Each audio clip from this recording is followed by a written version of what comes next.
വയസ്സ് മാത്രം പ്രായമുള്ള ഷഹബാസ് എന്ന് പറയുന്ന ഒരു കൊച്ചുമിടുക്കന്റെ വീട്ടിൽ നിന്നാണ് ഞങ്ങൾ അല്പം സമയം മുമ്പ് ഈ ജാഥയിലേക്ക് ഇറങ്ങുന്നതിന് മുമ്പ് പുറപ്പെട്ടത്.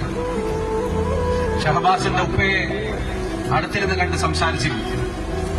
ആ സംസാരിച്ചപ്പോ ഉപ്പ മകനെ പറ്റി പറഞ്ഞ ഏറ്റവും പ്രധാനപ്പെട്ട വാചകം നമ്മളോട് പറഞ്ഞത് അവന്റെ ഏറ്റവും വലിയ ആഗ്രഹം അവന്റെ ഉമ്മ വിഷമിക്കരുത് എന്നുള്ളതാണ്.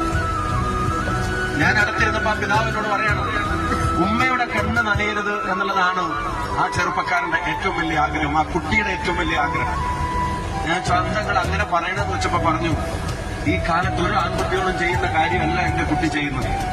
രാത്രി കിടക്കുന്നതിന്റെ മുമ്പ് അവന്റെ ഉമ്മ ഒറ്റയ്ക്കാണ് അടുക്കളയിലെങ്കിൽ അവരാര് കഴിച്ച ഭക്ഷണത്തിന്റെ പാത്രങ്ങളും കഴുകി വെച്ചിട്ട് അവന്റെ ഉമ്മ പ്രയാസപ്പെടരുത്, ഉമ്മ ഒരു തരത്തിലും കണ്ണീരിലാവരുത് എന്നെപ്പോഴും പറയുന്ന ഒരു കുട്ടിയായിരുന്നു എന്നുള്ളത്.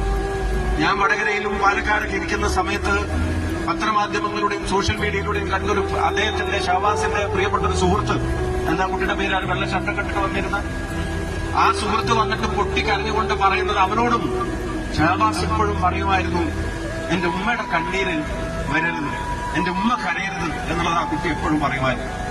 ഒരിക്കലും തന്റെ ഉമ്മ കരയരുതെന്ന് ആഗ്രഹിച്ച ചെറുപ്പക്കാരന്റെ ഉമ്മയെ നിത്യ കണ്ണീരിലാഴ്ത്തിക്കൊണ്ടാണ്, ജീവിതാവസാനം വരെ കണ്ണീര് തോരാതെ ആക്കിക്കൊണ്ടാണ്